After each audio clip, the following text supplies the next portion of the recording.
సేలింగంపల్లి నియోజకవర్గం Alvin colony Hydernagar division పరిధిలోని పలు కాలనీలలో పలు అభివృద్ధి పనులకు ఎమ్మెల్యే అరికపూడి గాంధీ శంకుస్థాపన చేశారు. 3,07,00,000తో నూతనంగా చేపట్టే పనులకు అరికపూడి గాంధీ శంకుస్థాపన చేశారు.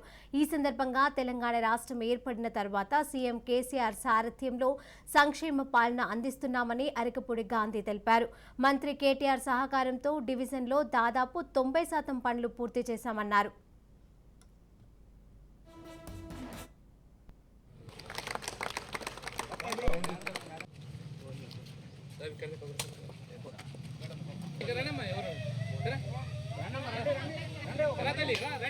తీసుకో